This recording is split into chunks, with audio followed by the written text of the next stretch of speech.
One day, after trying to be everything to everyone, at work, at home, in every room, saying yes when I knew I was struggling inside, I wrote a short story. It was about a woman who wore a mask, not a costume mask, but a quiet one. The kind of mask that you wear when you smile through stress, you nod through burnout, and carry on like it's the mask of a helper, the achiever, the one who never says no. The mask that pretends competence when doubt whispers, you don't belong here. But over time in the story, that mask clung tighter, and she wondered if she'd ever be seen without it. Have you ever felt the weight of a mask? What would it take to set your own mask down?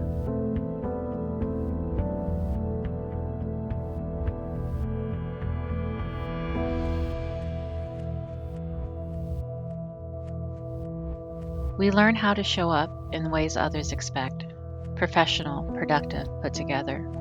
We take on an extra project even though we know it means late nights, time away from our family and friends. We say no problem even when we're stretched thin. We nod in meetings even though we're unsure. Over time, we learn to put on that mask, the mask that hides fatigue, doubt, limitations, so we can keep meeting those expectations. But the longer we wear it, the more performance begins to replace presence. And in the end, we can only ask ourselves, how much of our day is performance, and how much of my day is really me?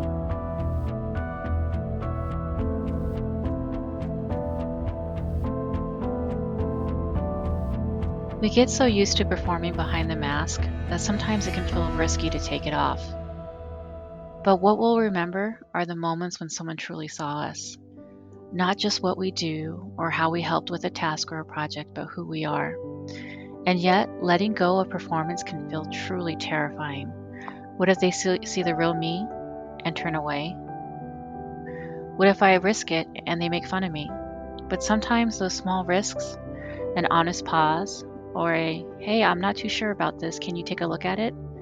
Are the very moments that make connection real. Each time we risk honesty over polish, we practice presence, and we create a space for others to do the same. When we practice presence, it helps us and those around us feel seen. But the opposite is true. If we don't practice presence, we can feel unseen, and it doesn't take a crisis to feel unseen at work. Sometimes it's a quiet disconnect. When a colleague speaks up, but nobody looks up from their screen. When a leader starts to check their phone mid conversation, or when feedback feels rushed or recognition never comes. Presence fades in these small moments, and with it, trust and collaboration begins to slip away.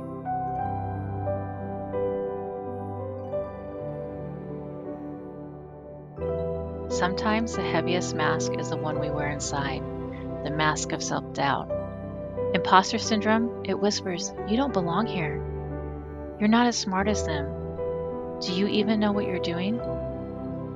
Even in success, imposter syndrome, it convinces us that we're only pretending, that we're actors on borrowed time. Amy Cuddy reminds us that imposter syndrome, it steals our power and suffocates our presence. Because if we don't believe we should be here, how can we convince anyone else? Presence and imposter syndrome, they're opposing sides of the same coin. We are that coin, and we choose which side we reveal. The mask keeps us from believing what others already see, and that's our value, our worth. So, how do we unmask the imposter? The way out of the mask isn't pretending harder. It's about practicing presence. Take a pause before a big moment. Breathe, stand tall, open your shoulders. Name the voice of doubt and then gently set it aside. Remind yourself why you're here and everything you did to get there. Prepare your words, but ground yourself in what matters most to you. Do not let fear or doubt dictate how you show up. We may never completely silence the fear of being an imposter, but the more we notice our anxieties and name them for what they are, the less power they hold over us.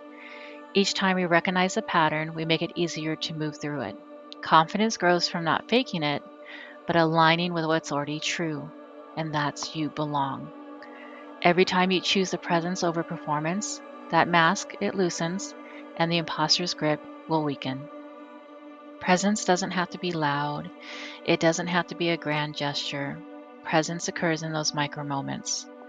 Sometimes it's as small as a pause before you reply, making eye contact in the middle of a busy meeting. It's a quick message that says, you did a great job on this project. It's a leader who asks, "What's on your mind today?" and then waits for the answer.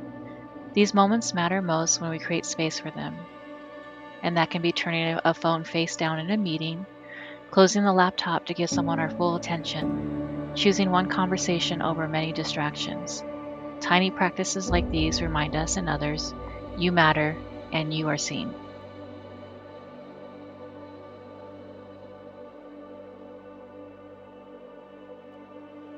Just like how presence does not have to be loud or it doesn't have to be grand, real presence, it isn't about having all the answers or holding it all together. It's about showing up honestly and perfectly, but together. When a colleague admits, "I need help," and you take the time to listen. When a leader says, "I don't know the answer, but let's figure it out." These moments of shared humanity remind us connection grows when we dare to be real. Presence does not have to be perfect. Showing up imperfectly isn't weakness. It's the mask slowly starting to slip away so that presence can grow.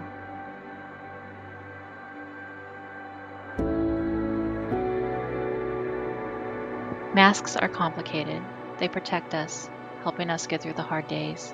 But over time, they also keep us from being truly known. Presence is what loosens them, moment by moment, choice by choice. It's the pause to listen, the courage to speak with honesty, the grace to show up as we are.